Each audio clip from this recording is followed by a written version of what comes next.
his name like that. Your host like that because it sounds so like fucking formal. Okay, wait, hello? Be like, welcome to the What We Don't Know podcast with your hosts, Ollie Evely and Lisa Sabah. Yalla. Yalla. Is there a South African equivalent to the word yalla? Firstly, hi Aaron. way before all of this, What? What We Don't Know podcast, Episode? it doesn't matter. True. At this point, we're shuffling. We're shuffling. Issa Ollie. and Aaron. we make you introduce yourself. Okay. Aaron Mare. Yeah, Aaron Mare. Is it Mare? Mare? I say Mare. My second name's Lunga though. Lungo. Lunga. Lunga. Yeah. Lunga. Yeah. So Aaron Lunga Mare. The E on Mare has a flick, Accent. accent. Accent. Grave? I don't know. That's what it is in Illustrator. Cool. I'm not sure in real life what it's called. So that's funny. What is it in French? I don't know. You'd have to ask Benji. I'll have to ask him. I'll remind myself too. Mare? Mare. Mare. Mare. Probably. Yeah. So It that's is French, right? Yeah, I think so. How do you know who in your family was French? No idea. But you're South African, obviously. I am South African. What's your heritage of South African? Hard- Don't say it's- African. No, it's hard to tell really. So my mom's side of the family is a bit Afrikaans. My dad's side's more English. Afrikaans is Dutch. Yeah, so Dutch origin. So That's all Netherlands. Afrikaans side. Yeah, so that's like my mom's side. Do you know what's funny about this? We've known each other long time, 15 years, something like that. No, Over 10 years. it's going on 10 years. Yeah, and I actually don't know all this. I'm actually asking all this. I actually don't know your parents' and previous generations, where everything's from. How you ended up in South Africa? Yeah, no, but Do you know? No. So Really? like most South Africans don't really know how they got there. Like on my dad's side, we got like one Scottish, like my great grandmother's Scottish. The Scottish don't venture very far, so they didn't find Africa. Yeah, so I don't know why we've got a Scottish great grandmother, but yeah, on my mom's side it's more Dutch. Dad's side is English, and I assume like somewhere down the line it was French, considering the last name. So. But there's not many places that South Africans, like Afrikaans or white South Africans, can be from, right? Like, You there's mean only a like limited option. There's options? like Italian, Dutch, English, There's Italian South Africans? as far as I know. Yeah, like Ross is. I didn't know that. His like grandparents are Italian. Yeah. So. That's why he's been trying to bamboozle them for the passport for a while. Oh yeah. No, I mean we'll try and get passports wherever we can. Yeah. Apparently, I got some Irish in me. Like my sister was saying, we eligible for Irish passports. Is that Irish South Africans as well? Yeah. We're just from all over, really. Like I don't know how we ended up there, but It's a strange thing because you don't really think about it too much. You're like, I'm South African, but it's not that many generations that. yeah. I mean, it's like how far back do you know of your like ancestors? Not very far at all. Exactly. So it's like the same for me. Like, it's not that far, but think of like, imagine Who you'd have to ask. you don't even know because like It's getting more and more common that you can get tests to find out though. I remember for ages my mum signed up for this ancestry website, but it wasn't DNA related at all. It's like literally, it's like Facebook for like finding out who your family is. And how far did she get? I think they got pretty far, but it was not anything relevant. It was like, oh, we found our 8th cousin along the line somewhere. Like, okay, it wasn't related at all. It wasn't anything like, oh, we found our Eye-opening or revealing, yeah. I did a DNA test. I got one for Christmas. And it's a weird gift now, 2019. It's a great, yeah. Gifts. I was so excited. I got a DNA test. I was for so Christmas. excited to receive it as well because I was like, kind of always been curious about my heritage, being half Filipino and then half Arab. This Iranian. half is always good. Yeah, like, for you, it's like half of blank, like that. Just Arab I have side. no idea. And then of course, I do the DNA test. The results go to, or like my DNA goes to America, and I get the results online. And lo and behold, it's exactly what I thought. So it was a waste of money. Yeah, it was like half of your genome is clearly Filipino, South, like that area, you know, Malay, like like Malaysian or whatever, like, but like Filipino for a long time, and then the other half is like Arabic, This Iranian, region. this region, like Gulf for a long time. So I was like, oh, So it's like I not had a surprise at all. So I had like, a that's question disappointing. with this then. When you found out the results, I imagine you get a letter, wax stamp letter. No. Open it up. Like, yeah. Were you disappointed at all? Did was- you want a bit of adventure with it? Yeah, I was actually quite disappointed. I was like, it was I was disappointed on one hand, and on the other hand, I was like, it was like kind of humbling to be like, oh, I'm Exactly just what I thought. I'm just one of these. I'm just like a mistake almost, and then like if it's like what everyone, like my parents have always told me, I thought I would be, it would show like you got a bit of this, you got a bit of that, you know, but it's literally I'm literally their kid, and that's it. It's like okay, like you no know. offense intended by this at all. I would assume you'd be the kind of person that would want a bit of some kind of weird country in there to like spice things up a bit. Yeah. It wasn't like, I think the results said there was like 1% Turkish or something, and I sent it to my dad, and he was like, He's like, forget about that. no, he was laughing. He was like, oh, true Turkish. Who's telling you these lies? I'm like, no, it's That's the most Arabic yeah, response. exactly. It's like, who told you this? Yeah, and I was like, no, because I think he didn't understand. He thought it was like what your mom did, which is like you just send in. Yeah. I was like, no, it's a DNA test. Like as much as possible, proportional to like my genome. There's a bit of Turkish way down the line or something. And he's like, oh, I see. So yeah, it just makes you feel like really human. Like you're like, oh, I'm nothing special. You're trackable. Yeah. Like they can trace everything.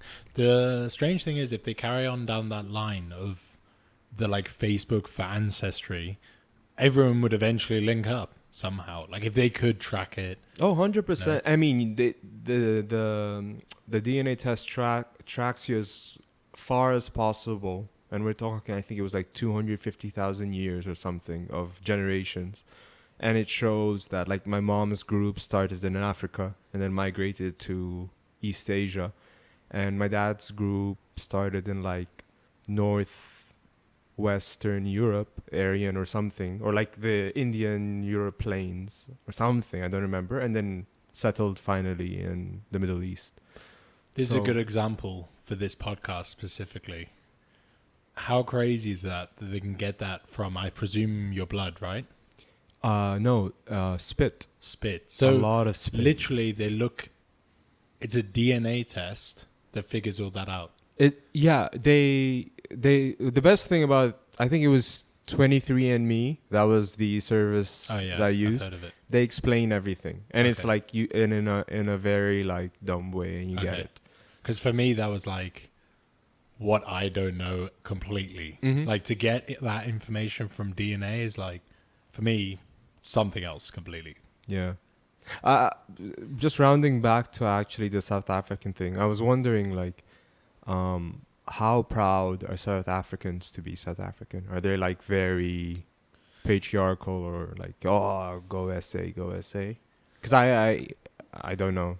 I have a vague idea, but I think it depends. Like my family, not so much really. Like my dad lives in the States. My mom's still in South Africa. But I wouldn't like. We're not really like. You don't wear a Springbok jersey. No, yeah. Like I'd say I'd say more like the Afrikaans people like really, they really like love South Africa and like love the rugby team and Rarely. Like, yeah, like they're super into it, but Oh, me, like- really? So I thought you said rarely. no, Really? rarely, Okay, really. Okay. But I don't know, for my family, like, yeah, a little bit, like, you're proud of where you come from, but it's not like like I've spent so much time out of South Africa that it's like Oh, okay, I see. I don't really know, like, to me now I'm like Dubai's kind of like home for me. Like I left America, yesterday, and I'm like, okay, I'm home now. Like, Yeah. but it's Dubai, but it's not home. It's strange that it gets like that after a while. Like I've been here almost 20 years, I think now. But for me, it's strange to go back to the UK now. It's like going back on holiday, and then when I fly back from the UK to here, I'm like coming back home, which Yeah. is strange. I mean, really that's get used to it. That's the thing, like being half one, I don't know, race or half one nationality. You always manage to confuse yourself with it. Yeah, I've never had like a strong sense of identity with a country. So I've always found it weird whenever I see like these nationalist parties or, Yeah, they and say it's a political thing, anti-immigration, but I'm just like, for I'm- me, it just looks like racism. like I'm really not particularly patriotic, but for you, it's more strange. That's the word I because- was looking for, patriotic. I was like patriarchal. But if you and a lot of people here, it's almost like a bit of a running joke, and it's super common where people are from so many different countries. They have to like choose the one that they'll tie into, and they're like, "This is one I'm going to be Yeah, patriotic with." yeah. But there's so many people like that here, which is like identity crisis. Yeah. And I mean, I get it because, like, being half, I mean, I've met enough of half breeds that, like, growing up, if they identify with one side, like their mom's side or whatever, they're going to be made fun of in school. And if they identify with the father's side, they're also going to be made fun Really? of. Like, it We've depends. seen that. I've seen case it, of that. 100%. Like, you have some half Emirati, half Filipino people who are like ashamed of the Filipino side for whatever connotations, and then some you're like, oh, I'm so proud to be Filipino, and then like they minimize the Emirati side That's just funny. because they don't want to be judged Yeah. for Yeah. I kind of sometimes I see it with you a little bit, where around Filipino people you want to be more Filipino with them, yeah, right? because And then see, that's the thing, it's like, you can jump either way. oh yeah, I might not be patriotic on either side, Arab or Filipino or whatever, but I am not ashamed to be either Arab Either or or. Filipino, where I feel some people, there's a sense of shame for their identity for whatever reasons. That Like just the- reminded me of something. Go on. This is a big jump. Yeah. Speaking of being patriotic, Aaron, you just got back from the Indy 500. In my mind, that's like the scale of that is the most American thing you can get. Like the What is the Indy? Oh, you haven't heard of it? I have a vague idea. Cars? Yeah. So it's NASCAR, Okay. and they just go around in circles. but really. it's the big NASCAR race. Yeah. right? Okay. Yeah. It's Let's start. What is NASCAR? I can imagine the Indy 500 and Coors Light being the most American things. Coors possible. Light is super. Budweiser, Coors Light is like American. So NASCAR is basically just like an oval track. Big, like huge. How do you know how long it is? A mile? no, I Kilometer? think it's longer than a mile. Really? Yeah, it's pretty big. Like it was bigger than I expected. But it's just a huge oval with big, like steep corners. Okay. Yeah, And they constantly turn left. They just turn it left for 500 laps. Oh, okay. So Yeah. that's what the Indy 500 is. And But for me, it goes. that's what NASCAR is. Yeah, and the Indy 500 is like the huge NASCAR race. But for me, it's strange. Like outside of the US, no one even knows about NASCAR. Wait. Okay, so I'm confused. So like NASCAR is the name of the tournament, or That's Yeah. like the name of the sport. It's like so you get like going around an oval a lot? yeah, It's so you like- get like Formula One. Like you know what Formula One is. Okay, so no. That was a bit- Okay, so NASCAR is the sport. Yeah, and it's Uh, like the type of car, I guess you could say, but like it's a specific, like it's this specific sport. That's the rules for like NASCAR. Okay. Then you'd get like just like Formula One, which is like track racing, and that's how long they do it, and that's what type of car they use. You have different and kinds of NASCAR tracks, or They do have different tracks, I guess. Like maybe the course length might differ. I and, think they're like, pretty similar though. I imagine it will be pretty similar. And Okay. They do have different classes. Like I saw some cars going around the track that looked a little bit more like F1 cars. Oh really? Yeah, like the like a NASCAR for me kind of looks like a Mustang that's just been Yeah. modified with put like a roll cage and like and it's that's like a typical NASCAR. But then you But do it's- see like those like it's- small F1 cars going around there as well, which is weird. I didn't know That's they strange. did that. Yeah. and it's fun. I'm assuming because it sounds fun. I've heard of the Indy 500 and like it was in a film not so long ago. I think with Channing Tatum in it. I don't remember. No, I'm not sure, but like the animation cars, like that's NASCAR. There you go. I haven't seen That is Cars. okay. Okay, but the event itself, is it as I would imagine it? There's a lot of carnage. I think so. Yeah. Oh, like it's so- known for like accidents. Not accidents to the race. I mean like the whole thing. Like for me in my mind, what I've seen of it is just like huge scale American. The Coachella of cars. Yeah. Because you mentioned there's like Coachella of cars. there's like concerts. They're gonna right? hate that. Yeah, they're gonna hate that. Why? But it's not. It's probably the furthest thing from Coachella, I imagine. How do I even explain You went it? for the race though, or no? No, we just went Oh, for okay. the party. So they have this thing called Snake Pit. So it's like in the middle of the track. So like in the middle of the track is just like this massive like piece of land there. So, And- what was the race going on the same weekend or not? On like while we were partying, the race was on. See, that So you were sounds there, fun. though? So And the- then we're there. underground access to the center. Yeah. Okay, So we walked underground underneath the track into the center, and sounds fun. I didn't even know if the racing was on or not. Like, I think I maybe saw it on the TV like for a split second. I guess weren't that was the going there main for the race. No, not at all. So, Fireworks. yeah, there were fireworks. Yeah. Well, mostly on like I was looking at the fireworks on the stage because like Skrillex is like flames, Oh, smokes. was it playing at the same time fireworks. Yeah, as the race? at the same That's mad. time. See, that like, sounds fun. That sounds like a spectacle. Like turn one side, the car zooms by, you're chugging your beer, and then like there's a Meanwhile, concert on your left. Skrillex is going up. yeah, like the weird thing though is like you're in the middle of this. Like I actually forgot that there was like actually like a race going on there. I felt like I was at a Yeah. concert. It was so loud and you couldn't even really tell anything else than the actual concert. And That's weird for me, like thinking about a motocross race. If you're at a motocross race, that's what you're there to watch, You're there to for one reason. yeah, Your like, eyes are glued on it. I think like I don't know. Most of the people I think went there for the party. Like I'm guessing there were a lot of spectators, but I'm guessing it was more like older people going to go watch the race. I think all the like the younger people up like in their 20s were It there just for, it's there for like the a there for the social snake outing. pit. Yeah. Yeah.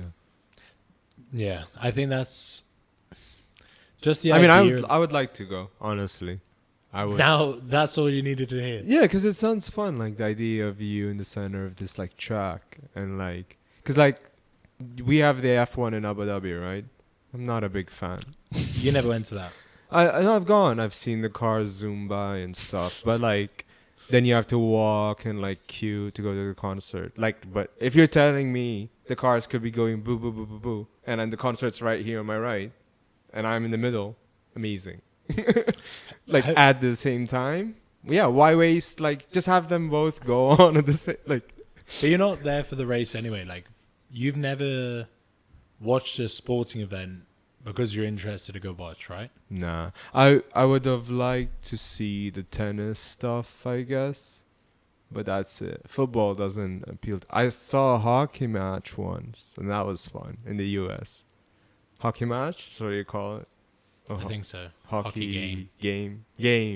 Like ice hockey? Yeah, ice Okay. hockey. That was cool. Like just the environment, like just being like in this cold, like white area, and everyone is just like, Yeah. and then you see people like hitting each other in a bit. It's fun. I feel like in America you can just go to these like random sports because State. like no one really else like they have so many sports that like Yeah, other countries don't do. baseball. Yeah. Like yeah, they do baseball in like Asia, I think. Like they it's Japan. Quite, yeah, it's quite big in Japan, Yeah. but like everywhere else it's like Wait, baseball in Japan? yeah, yeah, it's huge in It's Japan. huge, huge, huge, huge, huge, huge. I had no idea. They Yeah. don't compete with It's called America, Yakyu. though. Are you serious? I'm serious. I've never even heard about it. Do they play American teams or no? I can't say for sure because like I think there is a World Series, but I don't think it like the World Series or something in the US is just the US, and I think they have one in Japan. It's just Japan. But like I think the reason it became big in Japan is when they opened trade routes in like the 1800s for the first time. And so yeah, the American admirals bringing the sport or whatever. So people were like, "Oh, cool! I like this," and it's just like it's a Stuck around. tradition. Yeah. I guess some of the teams could sign some of the Japanese Yeah. players. I'm sure that happens. Like Yeah. into the American teams. And vice versa. I'm sure it's open and All right, let's take a break.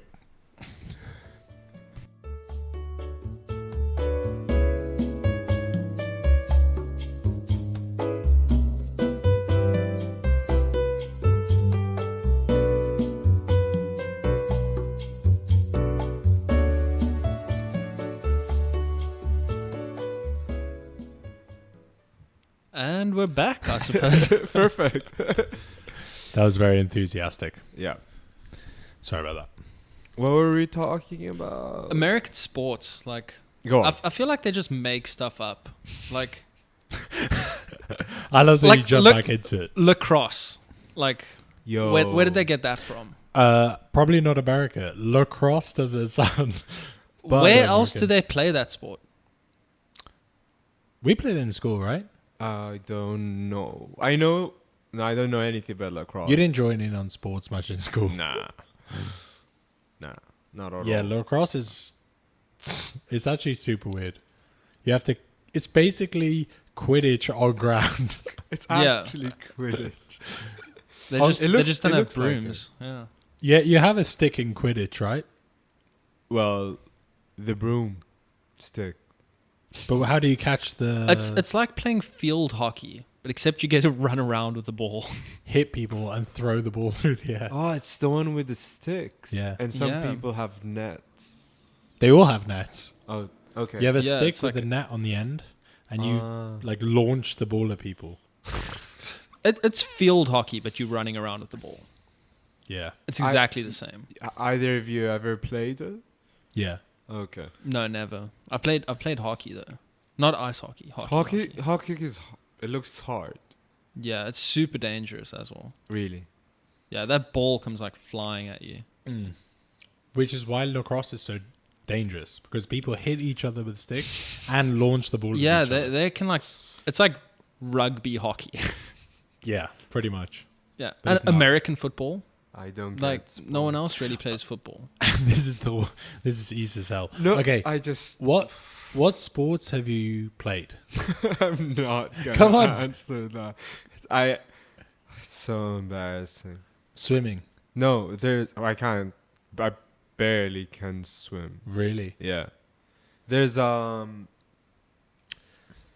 whatever. I No, come on. What I have you played? enjoyed playing Esports. badminton. That's okay. I played badminton. I for a while. really enjoyed playing badminton when I was Were you younger. any good? No. Of course, I could barely hit the shuttlecock. Did you get into it where you knew the rules and everything? Nah.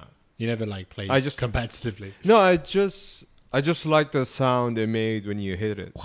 Yeah, it was like like it was satisfying. It's like a lazy tennis. The ball comes down It way takes slower. its time, and you can just. But it can get very competitive. Really? I can imagine. Yeah, Like, I've it seen the gets really professionals play, and Badminton. yeah, it goes really quick. Mm. Yeah, Like Not the like when you play with your Chinese, grandma. right? They go yeah, crazy. yeah. They mental with that. Can you ride a bicycle, Issa? Yeah, quite well, I Okay. think. And like, okay, go back to your swimming. So like, you said you can barely swim. No, I can float. Or you can float, Yeah, like in the ocean or in a pool. yeah, in the ocean. Like, Okay, but the water's really saltier, so it's easier to float in Dubai. Well, hold on. Are you saying that's the extent of your swimming? yeah, Just floating. yeah. I always had this thing about water getting in my eyes, in my nose, in my ears. I was just like, it wasn't even in claustrophobia. I just don't want to feel like I was dying. So I just never learned. And then I was thrust into the deep end, like in the middle of the ocean, to go snorkeling like a year ago.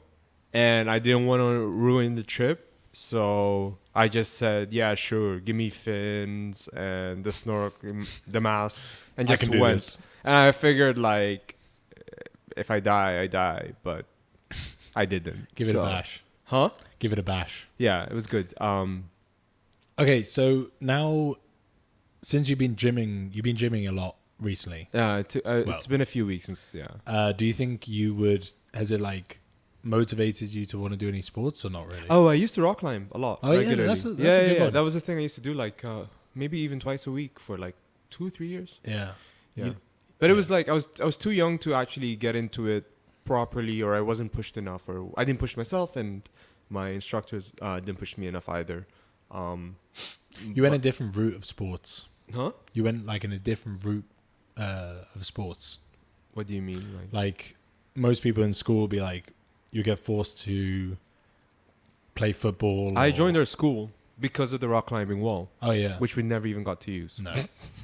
Yeah. Like, yeah, literally, there's a rock climbing wall. I was like, I'm sold. If I get to use that once a week, I'll be happy. Yeah. The funny thing was in when we went to like probably the most pretentious school possible, and you get the introduction to the school, and they're like, we have a telescope that can reach this far. We got rock climbing walls, everything. Yeah. You join the school, they're like, you can't actually use any of this shit. It's just like, because we haven't either we don't have the instructors for it, or we don't have the license to use things. And I was just like, whatever. I wasn't even surprised. I was just like, whatever. Do you remember there was a bit upstairs in school where there was like a weird spacey kind of... The observatory itself, right? It was like below the observatory. There was like... It sounds like the biggest load of bullshit. Like, there was... Remember school below the observatory that we had? Yeah, there was like a teleconference type of studio room thing where like people had consoles and they could plug in their laptops, and I don't know. Yeah. Whatever. There was... It was just... bullshit. I'm sure the idea was there, but like no one actually had the vision to enact it. Whatever. It's just... I don't know. People are incompetent, you know. When did you used to do homeschooling, right? Oh, really? Yeah. So you turned out well then. I hope so. But it's not. It wasn't like normally with homeschooling, you would assume the kids don't really get to mix up. Exactly. That's why. Mine was very different actually. So like, I guess normal homeschooling, you'd have like your tutors and, you know, or some people get taught by their parents, where exactly mine was kind of like, I was out of the country for like half the year. So I left to Belgium when I was 14, and mine was more like, I did it through the school that I was still going to in South Africa. And I basically just like emailed back and forth between my teachers. And they set that up specifically for me. Like they didn't have anyone else who was doing that before me. So, they helped out a lot. So it was cool. But like, I did all the stuff by myself pretty much. Because I was living with like one Belgian guy who... In Belgium? Yeah, and he couldn't teach me. So yeah, it was just, if I had any questions, I'd have to like YouTube... Skype my dad or email my teachers. That's pretty crazy. So it was a little bit different. And then when I got back to South Africa, then I'll just carry on like normal again, go back to school again. So that's nice. Bless you. Do you think it helped you be more self-motivated? I think you do learn like skills, managing your own time, and because obviously I wasn't like stuck to a routine. I was there mainly for racing, but it was like my parents were like, yeah, if you fail anything, there's no more racing. So you got to learn to like, okay, I'm going to ride this time, train this time, going to do my schoolwork here, got to get my tests done still. How many years did you do that for? Was pretty much from when I was 14 till 17, so like 3 years. Fuck. Yeah. So I started a year early, so I finished school when I was 17. Did you resent the schoolwork stuff or not? Like when you're trying to race, it's difficult because you put so much into the racing stuff. Then you have to kind of puzzle schoolwork in, or yeah, but I did understand that I had to do it, and you're going to learn skills and stuff. There was a lot of South African kids that went overseas to Europe for racing, and they just straight up like dropped out of school, like grade 6, some of them even like grade 3, and then they didn't make it in the sport. So it's scary how many kids do that though. Like What so ends many up sports. happening with Well, kids imagine, like that? so for our sport, it was the case where you get tens of thousands of kids, I guess that happens to, and Tens and thousands? I mean thousands, probably I would say 10,000 kids. Where worldwide. and MX. and our sport is really, really, really, really small. Competitive. No, really small compared to like the percentage of kids that try to do other sports. Like the problem is you have to go in the deep end so much with it, where parents will like take a second mortgage for the house or sell the house That's to get a motorhome to travel around to be able to race and stuff. And like the amount of kids that like quote make it is so small. Like it's really, really small. So It's a lot of pressure the on a kid. yeah, it's a lot of pressure. But I think for other sports, it's like almost even worse. Like for us, it's not actually that bad. Where it does happen a lot, and it's always a shit thing to see. But the investment in other sports like football, you just send the kid to the academy, right? Yeah, and it's like for like football, like soccer, football. It's kind of tied in as well, I think, a lot. Like, and especially in America's a whole different thing with like college sports and stuff, but they try to tie it in a lot with education. The problem with motorsports and motocross is it clashes so much. Like, you need to be out of school to be going and doing the stuff you need to be doing. Yeah, because you can't do it. And the races are so far and everything. So much of the time you see these kids like trying to make it. The parents are normally the ones that push it. And yeah, like I said, the percentage of like thousands of kids is like 20 that you'll see go to it. I think the biggest issue is probably like you said, you could send kids to an academy for soccer or football, and they don't really have anything like that for motocross. Like now they're kind of starting to do it, like Club MX. Like I don't know what they offer, like, but I know they do like nutrition and physical training, and like the kids actually learn some stuff there. But they didn't used to have that. But. Yeah, and that's like quite a new thing. Where if you go look at like in South Africa now, like the jockeys, like they go to jockey academy and they finish their school through the academy. So they get their horse racing jockey. Yeah, so they get their matric or their year 12 or whatever you guys call it. So with motorsport in general, though, there's nothing like, if you think like motorsport across all racing, like whether it's cars, bikes, whatever, there's not really like a academy that's tied in with school at all. No, never. Yeah, there's nothing like that.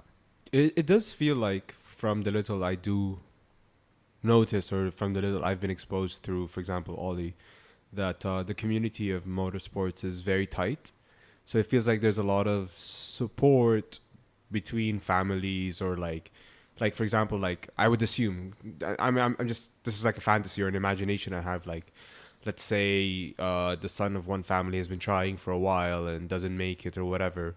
He either joins, I don't know, like becomes a mechanic, or like works with family friends, or like side businesses, and like it's almost like there's always something for the people in the community to do, because it's so tight knit. It doesn't feel like they just become a bomb, at least in the Middle East, from what I've noticed. I don't know. I think to some extent, yeah, there's like room for everybody to get involved or whatever, but yeah, I think it's more that it's just what they grow up doing so much, you put so much time into it, then it's easy to just transfer that knowledge into similar things. Something's, yeah. But like in the States, for like American football players, for example, Yeah. you hear so much of the time The dream players is having gone. bad yeah. head injuries. Yeah. Like, it's scary, the numbers, when you look into it, but they're just left with nothing else to be able to do. Yeah. No more prospects. Yeah. Which is I scary.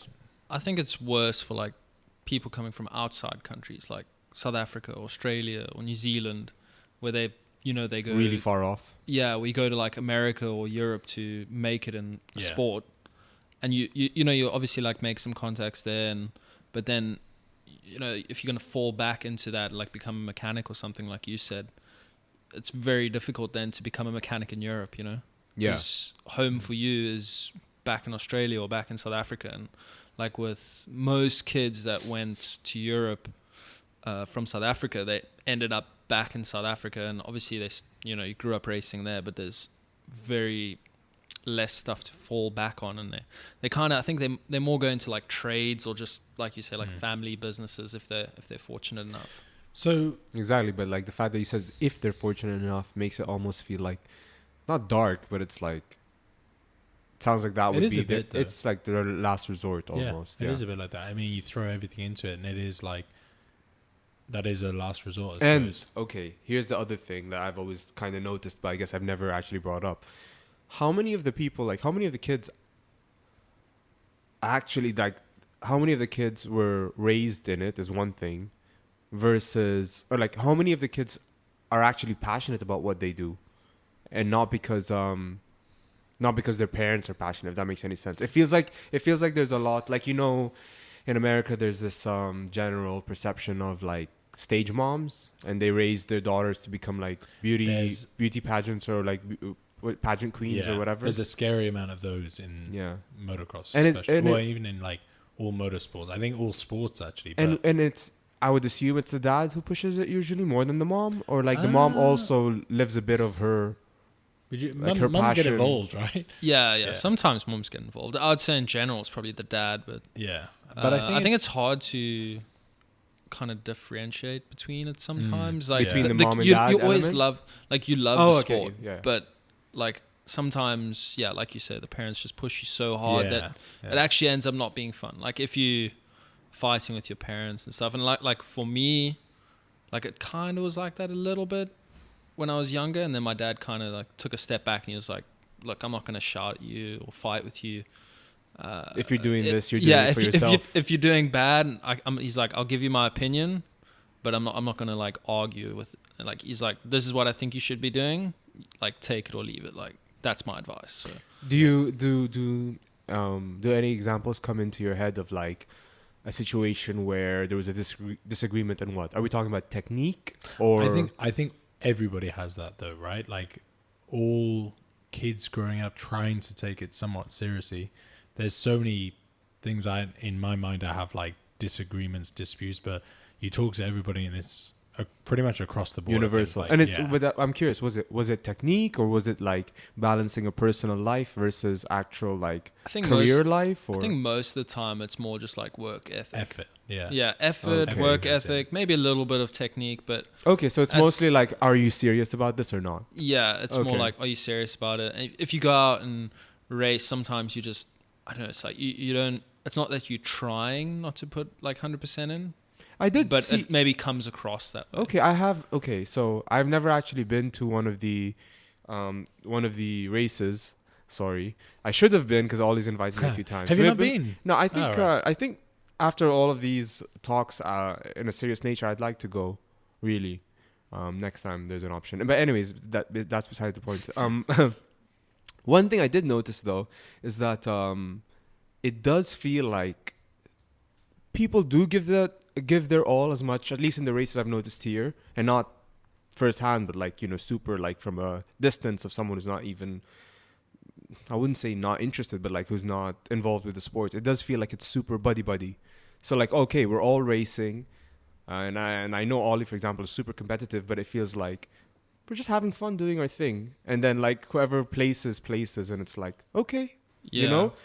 it just feels like super, like there's no it doesn't feel like the stakes are high.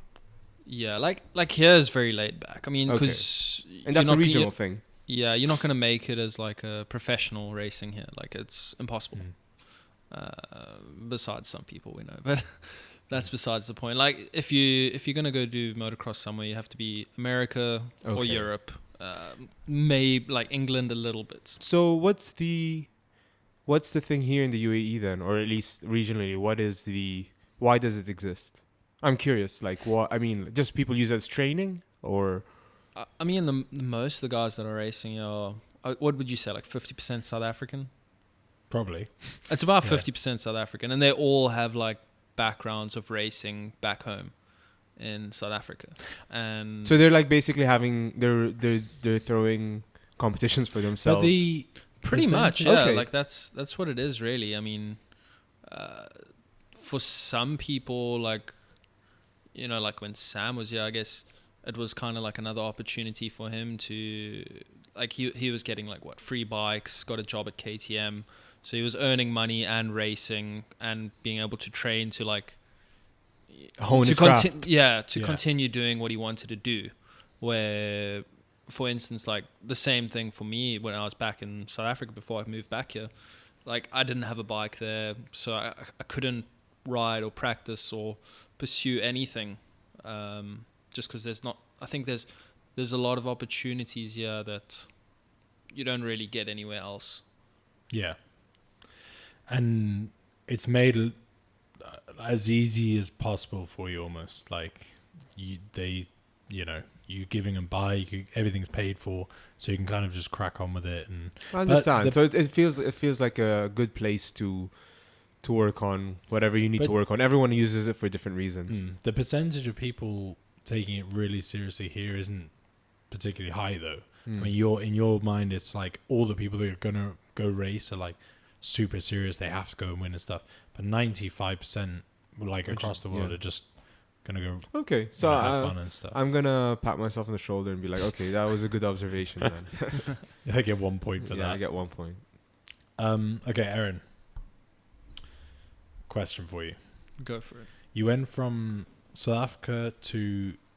You stayed in Belgium, right? Yeah, From when you were Do you 14? speak anything? 14. Did you learn anything there, like of the culture? Like obviously you must have, but like anything interesting that like I don't know. They speak Flemish.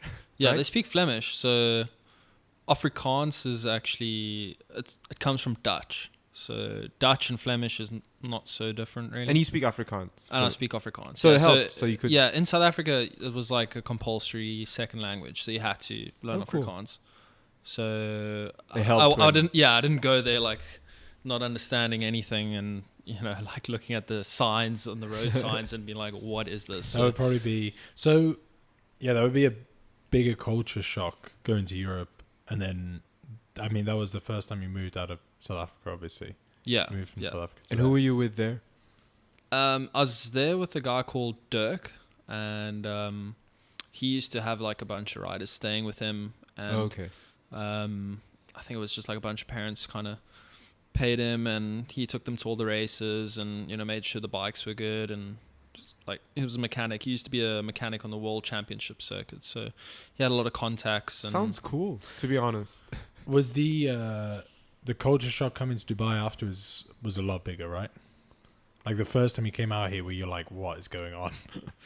Yeah, because I came just after Europe. Actually, yeah, just after Europe, I went back to South Africa, and then I came out here for the first time, and that was, I didn't know what to expect. You're pretty really. young I was as well. like, I yeah, remember you and Ross running around when you were 60, just causing mayhem everywhere. yeah. Like for me, it was just like a giant playground. I think. And then Yeah. you were still being homeschooled then, or like No, I just finished. So when I came here, I was done with everything already. amazing. So you were. That's crazy. 16, and that's when I'd hang out with Ollie quite a bit then, because Yeah. he had just finished school, or maybe like a year or two out of school. Yeah, So running around. yeah, it was doing just like a nothing. giant playground, really. Yeah, we would just Yeah. go riding and mess around most of the time. Yeah, but you the time. So you left here twice, kind of. Yeah, The second time was the long time that you left. Like you came back couple of years ago, but before that was what, 4 years, 3 years? Yeah, so I was here 2010. I stayed for a few months, and then I went back to Europe, raced some Supercross in Germany and Finland, and then I came back here again for like the beginning of 2011, and then I went to the States in 2012. Oh yeah. And then I was in the States like most of the year until like 2014. And then I went back to South Africa for 2015. And I was back here in 2016 again. So busy. Yeah. I was trying to follow along. I was like, wait, where were we? Yeah. Yeah, that's been, and it's funny then that you think of here as home straight away. Or kind of here in South Africa, I suppose. Yeah, I mean, it's weird. Like I've even over the last... how long have I been here now? Almost 3 years. And I had that period where I lost my passport. So What? I was stuck in Dubai. Really? I forgot about this. Yeah. So. Oh yeah, and they took ages to get your passport back, right? Yeah. No, they took a good few months. Yeah. And I was stranded in Dubai, so it was all I saw for like a good year and a half. Yeah.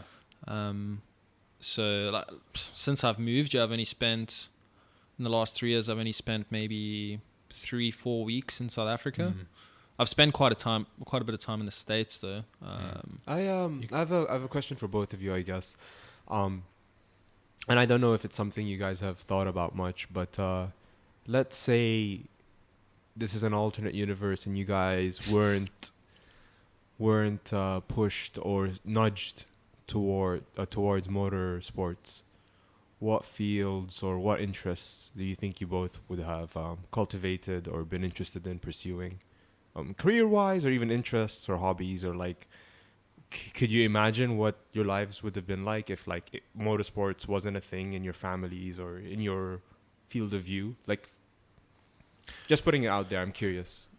For me, I think like I always did so many different things anyway. Like I was juggling whatever I was enjoying doing at the time. Like it didn't stop me from doing like design and exploring stuff like that, or whatever I wanted to do at the time. I just get on with it anyway. So an inventor. Definitely not. Definitely not. Inventing what? I wasn't inventing anything. I don't know. It's tinkering. Tinkering more than anything. Tinkering as a job. No, but like whenever I enjoy doing something, I would just do that thing anyway. So it didn't hold me back really at all. It wasn't like I was like, I'm doing this instead of... Oh, no, I didn't mean it like as a holding back. I was just like... But like, no, doing something instead of that. Yeah. But I'm obviously now pretty like grudgy towards it now because like the injury I had, and I had like 10 surgeries on it basically in the end. So now I'm like, like you almost could have done without it or whatever. Yeah. Kind of. But at the same time, Aaron would probably say the same. For me, it like shapes a lot of what you do and how much enthusiasm you put into things when you can put so much, like dive into something that deeply and put so much time into it. I think it makes putting time into everything else a little bit easier, I guess. Puts into perspective. Yeah. But I mean, I couldn't imagine not have growing up riding or being that involved. Not really. It's difficult. Like it was, for a long time, it's like you wake up and you just think about that. Everything you do is thinking or talking to people, meeting people to do with racing and stuff. Really? You base a lot around it, I think. You can't look back and be like, oh, Would maybe you? yeah. Would you imagine not racing, like never having ridden a bike? I mean, I started when I was 4, so I mean, it's hard for me not to imagine it.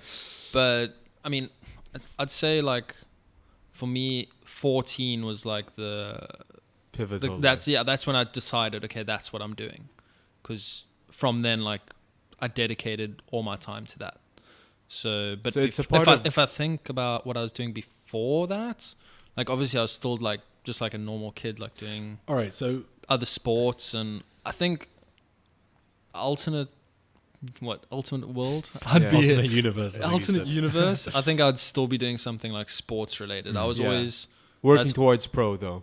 Yeah. I think no matter what it was, I think I'd like, that's my mentality. Like competitive, no matter what sport it was, like I always wanted to be the best at it. So okay, so let me go another level deeper to this. Sorry, Issa, for dragging out motocross, motorsports, sports related stuff. I find it interesting, but honestly. Now you'd say you're actively still pursuing racing for a career full time, full focus. Yeah, I'd say that. Because it's funny, like dancing around, trying to keep going, trying other things, but still in your mind, that's 100%. How old are you now? 24? 24, yeah. Yeah. But still in your mind, you're like, that's the thing, that's the one, right? At a point, I was kind of like, okay, it's done. That was like, end of 2014. When I left the States, I was like, okay, I'm done. Like, I'm not racing anymore. Yeah. Oh, really? Yeah. I was like, going back to South Africa. I was studying a BCom business management degree. E-commerce? A BCom. Business. Bachelor of Commerce. Oh, okay. I was doing that while I was racing as well. So I was like, okay, I'm going to go back to South Africa, get that done, get a normal job. And that was me. And then, I don't know, I was miserable. What were you thinking to do at the time? Just I'm get the degree I'm not at the even very sure. least. I was like, get the degree, Yeah. find a job, some boring office job or something. What made you think like that? Just Like there's such a short when we back in the motorsports thing now. Yeah, no, sorry about this. There's such a short window for people to make it in that sport, specifically motocross. Professionally, you got to have it done by the age of 19, 20. Yeah. start the career off on a high note. And I was 21 and I was like, okay, pretty much done. I had some opportunities along the way, but it didn't go my way. So I was like, okay, done. Go home, study. But it's a tough game to be trying to make it. I think it's like most. I'm seeing more than how to explain it. I'm seeing parallels between motorsports or sports in general, or at least definitely motorsports and the art field, where you have a lot of people putting in the work, the effort, the studying, everything, and the actual numbers of people who make it are no, it's the same, tiny. Yeah. It's exactly the same frame. It's obviously completely different directions, but it's the same kind of idea where people push and put so much into it. The thing is, it's pretty much very similar. The other thing is obviously the risk of going and riding and racing that much. Everyone gets hurt, and you have so many ups and downs with it all the time. But yeah, it's funny. We did the podcast with Benji a few episodes ago. If you haven't listened to it, go back, have a listen. Shameless plug. Shameless plug to our other episode. This is Aaron's case is drastically funny enough. Aaron did his not first rally, but what was it? Probably third or fourth rally. You could say second real rally. I mean, the first one is probably in India. So now he's pushing to go and do what Benji did. Go get to the Dakar. Oh yeah, you're planning to do Dakar. That's the plan. Yeah. Really? So I did the first round of the World Championship rally, and that's you have to do at least one to qualify for Dakar. Oh, I didn't know that. So the funny thing is, Aaron's direction, I suppose, is a different mindset than Benji's. Benji's what he was telling us was just getting to the race, just going, just participating, and just finishing. Yeah. But I mean, your perspective was making it a job, going and racing competitively. In it to win it. Yeah, pretty much. And like I said, I thought it was done pretty much. I was just ready to go get a normal office job, but then I was rally gives you a few more years. Yeah, rally gives you a few more years. So I was miserable, and then decided, might as well come here, carry on studying, and get a normal job and ride at the same time because I was missing riding. And then I started enjoying doing the long distance stuff, and That's cool that you can pivot. Rally's you can pivot an around. option. Yeah. So there's guys still racing that are 40. I mean, so they probably is. They're lucky that it aligned with actually what they loved. Yeah. It is what they love to do. Yeah, it's working around. A lot of the guys would be from a different kind of background. They'll want to try and make it in motocross, and then have an injury or have something happen, then enjoy riding the desert, enjoy longer races, and then you realize that you can do it. Aaron's young, really young for rallies still. He's still a pup, a young pup for rallies. So there's a lot. I wonder of time how much of it is a poison that you choose. better the devil that you know, like like how do I explain it? Like I feel like that's why some people, for example, would choose a 9 to 5 desk job, because the other option is to save up 6 months, quit their job, and then start that dream that everyone will make fun of them. Like, oh, I've always wanted to be a painter, so I'm just gonna save up, quit, and then like watch tons of YouTube videos and paint. But that's like, it sounds easy, but I would assume that's a huge step for someone to do. But you know what I think the issue is, and I know kind of what you're referencing to, is just a lot of people fall into, I'll just do this to like, get it together, get some money together, and then do the dream, right? Yeah. But there's never an end goal, right? There's never an out. The sad thing is, I remember, like, I think it was my first year of college in America, and I was at a bar, and it's one of these bars where all the bartenders are like models, or like everyone had to be like basically like a 9 out of 10 Really? guy or girl. Yeah, But yeah, that's yeah. like the specification for the job I think application. legit it was known as like, that was one of the Really? specifications. Like, Was this in New York? yeah, New York. I think it was called the Coffee Bar or something. It was like near, it was somewhere, I don't even remember anymore. But anyways, I was talking to one of the bartenders, and he's like, I was like, what's your story? He's like, oh, I used to work in... You're one of those guys. Huh? You're a what's your story guy. Oh, I love what's your story. It's like my favorite question. What's your story? And he's like, and he told me his story. He's like, I used to work in Wall Street. I was making 6 figures. I was living the life, But I've always had a passion to be an artist or something like that, or be an actor or something. So I quit my job and tried pursuing it. And now I'm a bartender. So he was is, miserable. This is the crazy thing, right? He was miserable. So this is the crazy thing. I thought at the start of your story, you were going to have I tried to do this, and my passion was bartending, and look at me, I'm bartending. The sad part is, and I don't want to be a downer podcast. Huh? I don't want to be a downer podcast. But the problem is, a lot of the time, people will be like, okay, I want to go pursue my dreams and stuff. And you don't make it as an actor. Like in LA, there's so many people that go 100%. there and dig into a worse hole. But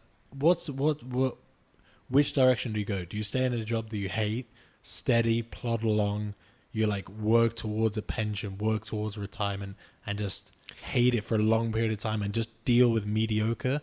Or do you say, okay, I'm out. I'm going to pursue my passion, go after it, and take the risk of I could see where you're going, and I was like, oh, it's not going to be that depressing. But then, like, both options are so depressing. Like, really, it's like, making is oh, never making is not that depressing though. Like leaving your job and actually having a workout. no, but that's like 1%, right? Aaron has a look. Yeah. No, the issue is though, like acting, art, sport, is there's like no in between, right? Okay, you go to university, you get a degree. You don't necessarily get a job straight afterwards, but you more than likely can get a job. Doesn't mean it's a good one. And from there you can progress, but you like say mediocre most of the time. Yeah. But with sport or acting, it's like you're either making it or you're just spending a shit ton of money. And like that's it. Yeah, like you don't have like a, okay, well, I've got like an average salary. Like I'm just going to plod along. Time is running out. Yeah. Time is constantly against and you. most That's of the time, horrifying. Yeah. And most of the time, you have to find like a part-time job Yeah. that allows you to still like do what you want to do. Live. Yeah. Unless you got like a rich family backing. Yeah. Yeah. Or a rich partner. It's crazy. Yeah. But the thing is, like, we talk about it as in reference to motocross because it's really relevant to us and it's easy for us to go to, but it's across the board. Like, there's no easy shortcut. Artists do the same thing. No, I mean, sure. like MX or like motorsports people get sponsors, I assume, right? Yeah. You get sponsors, but artists also do. They apply for grants. Yeah. They apply for grants and a little bit of money here, a little bit of money there to do the work they gotta do. I'd Same never thing. thought about it until you brought up artists, and I was like, that's actually so true. Like there's so many people out there that must be like painting and drawing and or doing whatever other art they do, but if no one's buying it, you're not making any money. Yeah. And it's But what? the same with like actors. Like I'm sure there's other There must be other jobs that are like this as well. But I wonder how, for actors, I would assume it's small, like student gigs or like commercial gigs or whatever they can get. How many people go to voice LA acting for I want to be Brad Pitt? And how many Brad Pitts are there? There's so many, I can assume. As a fraction of like how many people are Brad Pitt level or whatever, there's like so many people that have to do other stuff. But what do you do? Like, do you stay like at your Wall Street job? Do you think, okay, I'm getting a good amount of money, this is me set, you're comfortable? Or do you go and do something that you actually want to do? I mean, for me, it's a no-brainer. I take the Wall Street job. What do you think, like that guy who ended up a bartender, what do you think, like, what was the main reason that drove him to like pursue acting? I think... Do you think it's just like personal happiness, or do you think it's like the slim chance that this might happen, and then 6 figures suddenly goes to like, okay, he's a millionaire and he's famous? I would assume it's... I think it would be the first thing you said. Like, I think it would be passion, and then he realized he was a bit happier with a bit more money. Fuck passion if I can't live the way I was already used to, you know? Do you know, like, the kicker is, and this is another weird pessimistic way to think about it, is I'm one of the first people to say, if you don't like your job, or if you're in a, like, I push people to like get out. I hate hearing it. No, but I push people like, okay, if you don't enjoy it, get on with something else. Because for me, it's like, I think that things have a way of working themselves out for the most part. I can get behind that, yes. And you kind of, if you put enough into it, like enough, not like, you know, you have to work harder kind of thing, because I don't believe in that either. But I think if you like work smart, not hard. Yeah, like try different things and like talk to different people, whatever the case is, things have a way of working themselves out. You find yourself on a different path, and eventually it was the right decision maybe to leave that big job or whatever. But I don't know. It's a big jump. It's not. Most people, I think, will get into, you know, a career path, for example, of something they never thought, this is my dream job or whatever. I met someone and you get once. deeper and deeper into that, you know. You make yourself, you're like, okay, I'm at this is what I'm going to keep doing, keep plugging away. And the thing is, I think once, even for those people that quit the job, they think, I'm going to go to LA, I'm going to be a star in Hollywood. The crazy part is, I think, even these people that go, maybe you go and make it, still, I don't think that's the one that's like, okay, I've made it now. This is it. I've completed my goal. Like, yeah, I mean, if you're an actor, you want the Oscars, right? You want an Oscar. Yeah, but then you get that, and it's like, that's still, I think, you never reach the thing like, okay, I've quit my job. This is the thing.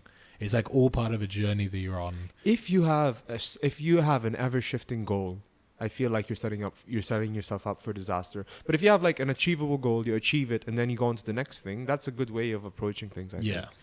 I met someone a few years ago, South African guy, and he was like a manager at a restaurant here somewhere, and we were talking, and he was like, "Oh, I like bossing everyone around," and he really seemed happy with his job. He's like, "Yeah, I love it. I get it. I get there at 7 a.m. Everyone comes in. I leave at 8 p.m. I love working. It's nice bossing people, getting to know the customers and stuff like that." And I was like, now looking back, I didn't want to judge, but in my head I was like, that's the life that this guy likes. He loves just being a manager in a restaurant and that's everything. His thing. And then I found out, like, he's like, "Oh, I'm just gonna do this till I'm bored because I have an inheritance ready for me when my grandma dies." And I was just like, whoa. You know, and I was like, some people really kind of have it figured out. They're like, I can do whatever I want because I have something to fall back on. And I'm like, that must feel so good. But that's not him figuring out. No, but I mean, like, some people have he's got like a golden egg. He's got something figured out in his head for him. You know what I mean? I'm not saying he's got it figured out, but like, well, I did say that. I mean, but okay, but for him, you said he's got a massive inheritance from his grandfather. Yeah, grandmother. Grandmother, sorry. I'm joking. Not that it matters, but like, but I mean, he's got like a golden egg. Exactly. He would be an idiot to be like going to a job that he's not happy. Yeah, he didn't like and stuff. Yeah. Like, if he wants to go boss people around, then, you know. But that's, he probably has like, if only like if everyone had that would be great, right? They kind of do, I think. Like, everyone, everyone has that. Super debatable. I don't know. Not everyone. Like all I want to do, and maybe this is such a bad thing, is all I want to do is sleep. All I want to do, really, really, really, really, is sleep. Like, I love sleeping. I want to wake up. It's not true. Maybe eat. It's not true though. Maybe eat a bit, paint a bit, and sleep. Yeah. Wake Eating, up, eat, painting, the podcast. read. You like doing the podcast? I like doing the podcast. Okay, so there is actually things that you would want to wake up for. These podcasts we do. Read. Yeah, but like browse the internet a bit, then sleep. But okay. I want to be able to sleep 13 hours a day, and it's okay to do that. Like 13 hours, okay. But then you want to wake up, we do an episode of the podcast. You want to be able to paint. You want to sell your artwork, for example. Well, the only reason, see, for example, like the selling the artwork thing. So in reality, you have those ideas as well. You have those dreams to like be able to sell art and like have... That's what I was going to say. The only reason I would like to sell art or whatever is to be able to talk to people about the art. Like to have a conversation about the work. That's it. That's like selling is nice, obviously, like you make some money, but like it's not about the money, whatever. It sounds stupid, but... No, but like two birds with one stone. If you can make your living and talk to people about... I mean, that's... Yeah. That's really... For you, that's your dream ideal situation, right? Or one of them, yeah. I want to make stuff. I like making stuff, that's for sure. But it's more than sleeping. Okay. I want the freedom to be able to sleep as much as I want. Yeah, for sure. Yeah. I think everybody wants that. Yeah. Well, some people don't like sleeping. Some people don't like being lazy. I don't think you do. I love being lazy. I don't feel guilty being lazy. I like being lazy when everything else is done. I've never felt guilty being lazy. I have. I only feel guilty now because I have a 9-to-5 job, and like if I spend the weekend doing nothing, it's just like if you sleep the whole weekend, like you work 5 days and then you sleep the whole weekend and then you work 5 days. It's like you're only working. It feels like you're just working, and that's like really depressing. Yeah, I hate that. Yeah, I hate that. When I was working 6 days a week, and then sometimes racing on a Friday, I'd be like, it feels like you have no time. Yeah, like you get home. Yeah, you get home. It's 5 o'clock in the afternoon. I'm like, okay, I've got like a few hours of when did weekend you left. At 5 o'clock on a Friday on race day. Yeah, on a Friday, Yeah. and that's You'd be tired, and then but the next day I've got work. So, but I'd always like I got it. I felt like I had to go do something. Yeah. Like if I just went and lay there, ate some food, and went to bed, I'll be like back to work the next day. And I'll be like, oh, Yeah. So what did I do? The crazy part is like It took me a while to, sorry to interrupt, it took me a while to balance out a pattern of like, so what I did for a while, like maybe like 8 months, when I first started a 9-to-5 job, was really rest during the weekends. Because I was letting my mentality or my brain catch up with this feeling of you just worked, rest. So I didn't force myself to party. I didn't force myself to do anything, meet people, nothing. I just worked, rested. And then finally it caught up and I was like, oh, I have energy now in the weekends. So suddenly, like slowly but surely, I got energy in the weekends, and that's when I started like venturing out. And now it's reached a point where I can work 9 to 5 and even in the evenings of that day actually have energy and stay up late. But I'm glad I didn't take my time. I took my time and didn't burn out by going like hardcore and everything. I think a lot of people are in your first state constantly. I think people get like work. I don't know. And then before they know it, 5 years passes and they've been doing the same thing. But it's like mind-boggling. Yeah, for sure. Way more than 5 years. You'll be 30 years down the line. But the weird part is, which this is another like not even taboo topic. It's just not talked about. It's like I don't know. It's just a strange way of thinking about it, I guess. But a lot of the time in like work situations, it's like a race for who can work the most, who can work the hardest. Like when you're in a work scenario, like especially like corporate lifestyle, it's like top dog is the one who's like there working, grinding it out, like long hours. Because they're rewarded. Like everyone looks at them like, oh, this person works hard, he gets the bonus or she gets the bonus, and it's like, yeah, but like, what are they? Because it's like just they're just working for money almost. At one point. Not. It's like it's almost working for show. A lot of it. Yeah. I know what you mean. Yeah.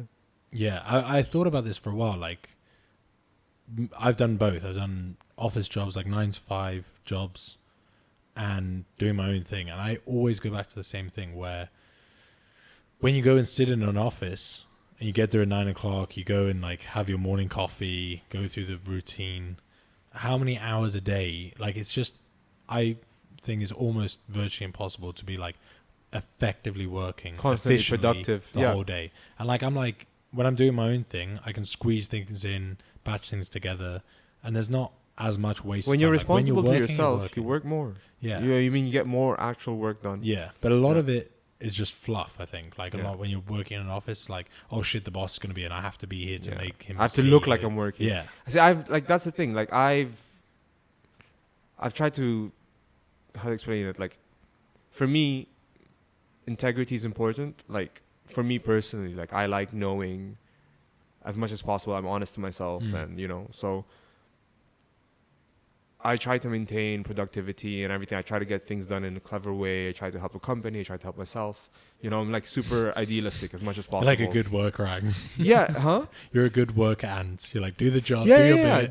do the job as well as I Carrying a can, load. and then but without being depressed about being unhappy. Anyways, my point is, it grinds. It bothers me when I notice I'm doing something well, or I'm trying to do something as well as I can, and I notice coworkers or whatever it doesn't feel like, I know everyone has different efforts or different ways of working or even different lives completely.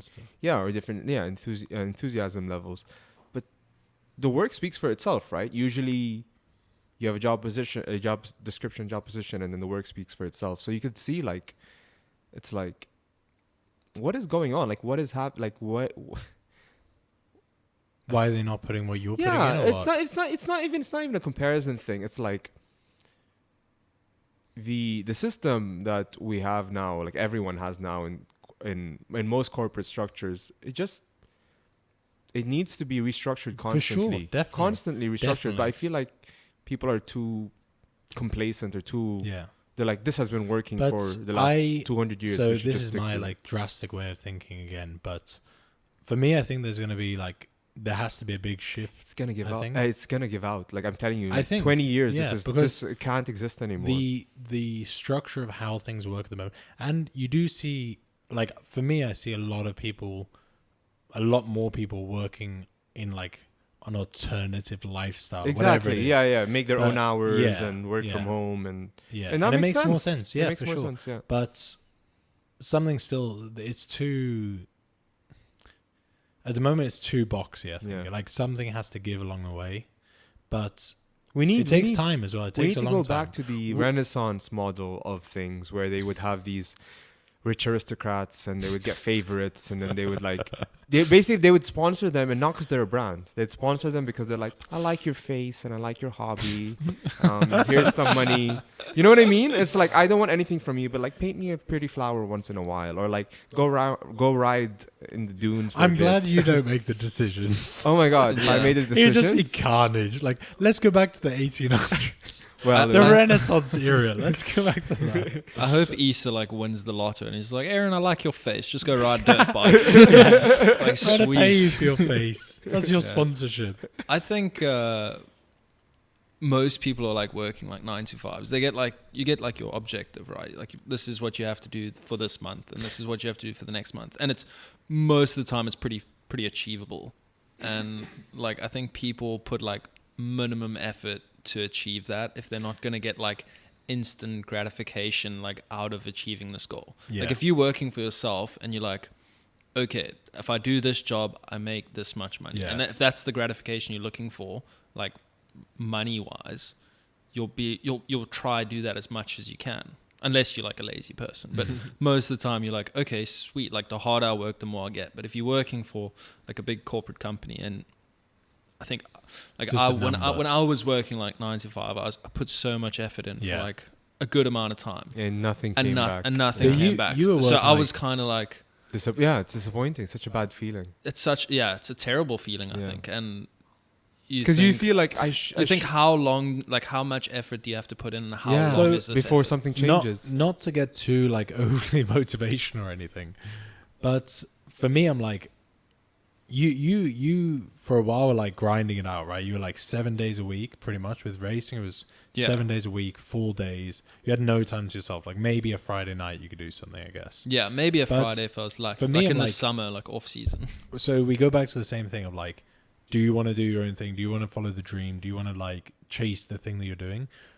For me, it's like you should keep going back to those not like shitty times or whatever, but it's like go back to the part where you were grinding it out, no gratification from it, no reward for like, oh, you've been really busting your ass. And when you get out of that situation, use that as motivation to go and do what you actually want to do. Because for me, I'm like, a lot of the time I'll have shit months where I'm not making money I could when I'm like working a 9 to 5, but I'm like, I try as much as I can to think back and go, yeah, like it's much better doing what I want to do and making my own way, I suppose. But I think that's like you feel more responsible for yourself. It's one of the best motivators, I think, though. Like especially for me, like if you've had a shitty boss, that's a big one. Like if you can be like, okay, screw you, and then go and do something and do it successfully. It's not like, it shouldn't be about doing it for other people, but it's kind of like, it's a good screw you, I think. Yeah, I get you. Yeah, I don't think I could go back to the 9 to 5. Like I think I appreciate my time so much more now. Good. Yeah. Like when you work for yourself, like, and I just feel like I can live my life, Like if I want to go do something because I'm deciding my own hours, like I can go do it. Yeah. Good. It's not always dandelions and rainbows. Like no. You're not always going to like be excelling, doing amazing all the time. But I think that's a good way to think about it. Like it's a different perspective, I think. Yeah. Like even if I was making less than when I was working 9 to 5, I think I would still appreciate my time more and appreciate the fact that if I just keep going at it, like most of the time it's going to get better. And you would if you keep putting effort into you're it. buying your freedom. Yeah. Back to my conspiracy podcast. And you also now you start also learning how to negotiate for yourself better. When if you've been in a situation where you're like, oh, I see the value of my time, and you know your skills and you know what you have to offer, and you start just being able to like see that like, obviously like you can course correct a bit better if you ever go back to a 9 to 5, I guess. Yeah, I know what you mean, to some extent. I read this one thing the one time that I can't remember what company it was, but basically the company wasn't doing so well, and this guy decided it was like a small like family business, right? And he decided to give all his employees like shares in the company, and like it was like a matter of like 6 months, like the profits had like doubled or something ridiculous.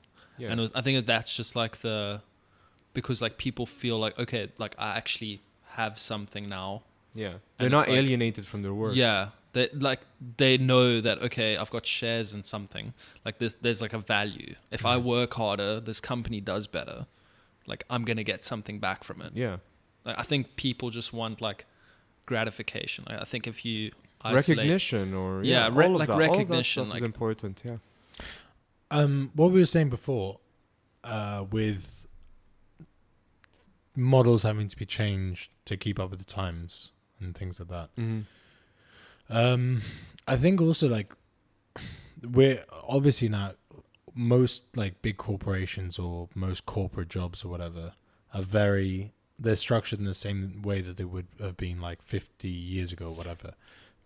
See, though, what's interesting is for me, from what I notice, is that the bigger corporations actually are right now. It feels like if you're working for the bigger ones, more often than not, they're more progressive than the smaller ones, who don't have as much resources to shift drastically. Yeah, I think they at least want to give that appearance off at the least. Yeah, at the very least, yeah. and that's the dark side. I think they still grind them though, but yeah, the dark side of some corporations is they give the appearance of trying to be more human or take care of their human beings in the company, but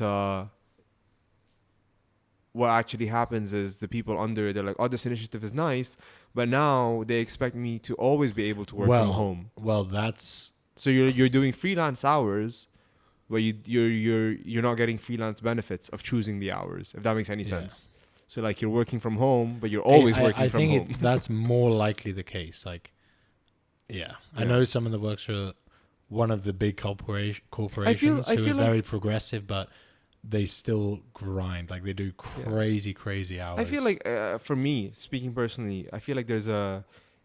It's I love saying that it's a balance to balance, but like there's systemic changes that need to be done. Sure, like at the top level, like CEOs, HR needs to give ideas, everything, all of that, cool. Or consultants can recommend. I like that we things. always have like big changes in mind, but not really specifically sure what. No, there aimlessly. I mean, it's vague, but there are like things that like you can recommend. Work from home hours depending on the job and all of that. But like, there is this other element that I feel some people don't really recognize as much, which you can see it online, self-help stuff, right? They're saying you should fight for your right to work, you should fight for the hours, you don't have to work longer because the boss tells you so. 4-hour work week style. Huh? 4-hour work week style. No, it's not that. It's more like value your own time. It's all of these like pep talks you read online. It's like nice, but at the root of it is actually, what I'm trying to say is there is an element where it takes two to tango. So like if someone feels like they're overworking for a goal and they've been doing it for 3 months and nothing's changed, and then they keep doing it again for another 3 months and nothing's changed, the individual is at fault there. You know, because you're in a system where for 3 months you tried something and nothing changed, and then another 3 months and nothing changed. It's the person, like it becomes the person's fault for not either trying to find a new job or, you know, or like talking directly and saying, listen, something's got to give because I'm not doing this anymore. It's just not, you know, but like people say, of course, oh, I can't do that because the job market's really bad and everything. But if the person doesn't actually do anything different or new, in what world will the pattern break? Nothing's going to magically happen, you know. It takes that person to really be brave, be courageous to actually do something. Yeah. And it's not like I'm not trying to say like, oh, you just got to do it. Just put yourself out of your comfort zone. It's literally that breaking patterns. It is, It is literally a mental like struggle of like, I have to do this. Otherwise, I'm going to be unhappy. Yeah. You have to, you know? And that's why going to therapy helps. What was it? I think it's Einstein. He's like, if you keep doing the same thing and expect different results, that's like insanity. It's insanity. Yeah. Definition of insanity. Yeah. Hot seat, Aaron. What's next? What's next? Dakar. No, we follow Benji's footsteps. Maybe. Not bad footsteps to follow. No, I don't think we should go back into the motorsport thing. No, just like your next things you want to be doing. Like you want to pursue racing more. Yeah, definitely. Definitely want to do at least one more rally this year, and then I need a plan to do Dakar next year, January. Talk to Benji. He's got loads of spare sponsors. He says. He says it's really easy. You should give him a call. Yeah. I've seen his jerseys, man. Yeah, he's plastered with them. Yeah. He can give you a few. I got to put my own logos on my jersey. It's sad. Ironing them on yourself. It's a hard life at the moment. Yeah, no, privateer life. Stitching them in, hand stitched. Yeah. At least they look flashed that way. Yeah. Grandma's knitted socks. Oh, man. All right. We're getting to the end. We're going to have to wrap up. Death. That's what comes after this podcast. Yeah, just death. Everyone just dies.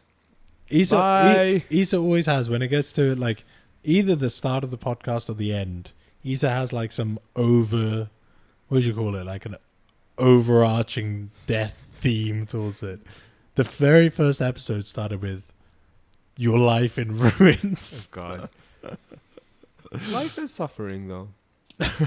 But it's like kind of fun if you can, if the suffering is like gentle or like, you know, you control it a bit, or you're like you get a bit like if you bargain or you choose the way you suffer, it's a bit better than like it just happening to you. You're like, oh, okay, I'm gonna suffer, but like if I have more say, you know, it's a bit better. If that makes any sense. Like, and I feel like realizing that you have a bit more say is give us an the example. goal. like speaking of the whole working thing, right? Like putting the hours in for a promotion or putting the hours in for better pay, and then nothing changing, and then saying, you know what, I'm just gonna not do that anymore. I'm gonna postpone the end of the podcast. Why? I have a question then. I also have a question. I have a good question to follow up on it. We're not ending yet. We're carrying on. death.